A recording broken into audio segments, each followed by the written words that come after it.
جریر نے اعمش سے بیان کیا، ان سے ابو وائل نے، انہوں نے حذیفہ بن یمان رضی اللہ عنہ سے کہ عمر بن خطاب رضی اللہ عنہ نے فرمایا کہ فتنے سے متعلق رسول اللہ صلی اللہ علیہ وسلم کی حدیث آپ لوگوں میں کس کو یاد ہے؟ حذیفہ رضی اللہ عنہ نے بیان کیا کہ میں نے کہا، میں اس طرح یاد رکھتا ہوں جس طرح نبی اکرم صلی اللہ علیہ وسلم نے اس کو بیان فرمایا تھا۔ اس پر حضرت عمر رضی اللہ عنہ نے فرمایا کہ تمہیں اس کے بیان پر جرت ہے؟ اچھا، تو حضور صلی اللہ علیہ وسلم نے فتنوں کے بارے میں کیا فرمایا تھا؟ میں نے کہا کہ آپ نے فرمایا تھا، انسان کی آزمائش فتنہ اس کے خاندان، اولاد اور پڑوسیوں میں ہوتی ہے، اور نماز، صدقہ اور اچھی باتوں کے لیے لوگوں کو حکم کرنا اور بری باتوں سے منع کرنا اس فتنے کا کفارہ بن جاتی ہیں۔ اعمش نے کہا، ابو وائل کبھی یوں کہتے تھے، نماز اور صدقہ اور اچھی باتوں کا حکم دینا، بری بات سے روکنا، یہ اس فتنے کو مٹا دینے والے نیک کام ہیں۔ پھر اس فتنے کے متعلق عمر رضی اللہ عنہ نے فرمایا کہ میری مراد اس فتنے سے نہیں، میں اس فتنے کے بارے میں پوچھنا چاہتا ہوں جو سمندر کی طرح ٹھاٹے مارتا ہوا پھیلے گا۔ حذیفہ رضی اللہ عنہ نے بیان کیا، میں نے کہا کہ اے امیر المومنین، آپ اس فتنے کی فکر نہ کیجیے، آپ کے اور اس فتنے کے درمیان ایک بند دروازہ ہے۔ عمر رضی اللہ عنہ نے پوچھا کہ وہ دروازہ توڑ دیا جائے گا یا صرف کھولا جائے گا؟ انہوں نے بتلایا کہ نہیں، بلکہ وہ دروازہ توڑ دیا جائے گا۔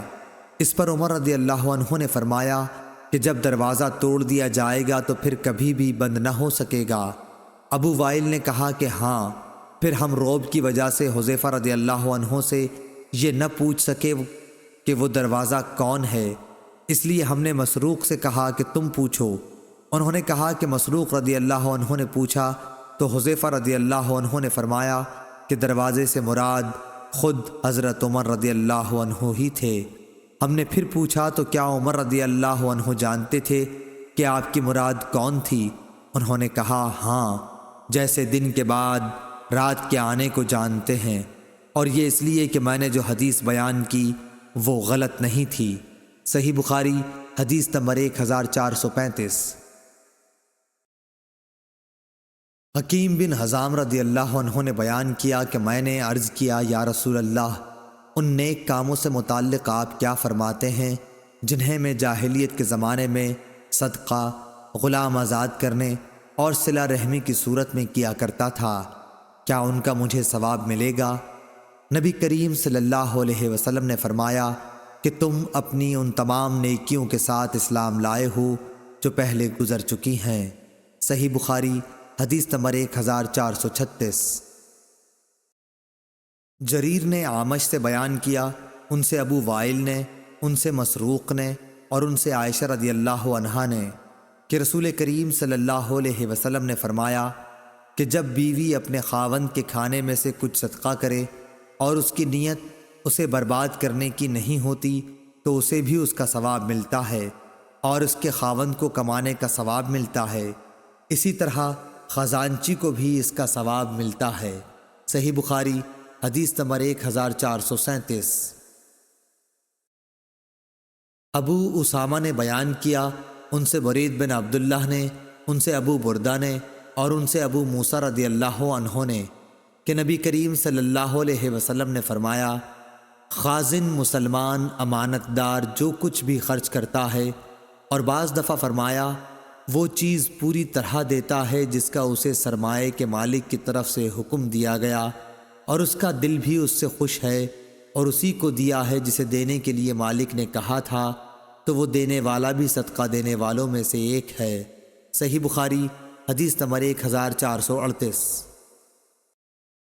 منصور بن معمر اور اعمش دونوں نے بیان کیا، ان سے ابو وائل نے، ان سے مسروق نے اور ان سے عائشہ رضی اللہ عنہا نے نبی کریم صلی اللہ علیہ وسلم کے حوالے سے کہ جب کوئی عورت اپنے شوہر کے گھر کے مال سے صدقہ کرے۔ صحیح بخاری حدیث نمبر 1439۔ دوسری سند امام بخاری نے کہا، اور مجھ سے عمر بن حفص نے بیان کیا، کہا کہ مجھ سے میرے باپ حفص بن غیاث نے بیان کیا کہا کہ ہم سے آمش نے بیان کیا، ان سے ابو وائل شقیق نے، ان سے مسروق نے اور ان سے عائشہ رضی اللہ عنہا نے بیان کیا کہ نبی کریم صلی اللہ علیہ وسلم نے فرمایا، جب بیوی اپنے شوہر کے مال میں سے کسی کو کھلائے اور اس کا ارادہ گھر کو بگاڑنے کا بھی نہ ہو تو اسے اس کا ثواب ملتا ہے، اور شوہر کو بھی ویسا ہی ثواب ملتا ہے، اور خزانچی کو بھی ویسا ہی ثواب ملتا ہے۔ شوہر کو کمانے کی وجہ سے ثواب ملتا ہے اور عورت کو خرچ کرنے کی وجہ سے۔ صحیح بخاری حدیث نمبر 1440۔ جریر بن عبد الحمید نے منصور سے بیان کیا، ان سے ابو وائل شقیق نے، ان سے مسروق نے اور ان سے حضرت عائشہ رضی اللہ عنہا نے کہ نبی کریم صلی اللہ علیہ وسلم نے فرمایا، جب عورت اپنے گھر کے کھانے کی چیز سے اللہ کی راہ میں خرچ کرے اور اس کا ارادہ گھر کو بگاڑنے کا نہ ہو تو اسے اس کا ثواب ملے گا اور شوہر کو کمانے کا ثواب ملے گا، اسی طرح خزانچی کو بھی ایسا ہی ثواب ملے گا۔ صحیح بخاری حدیث نمبر 1441۔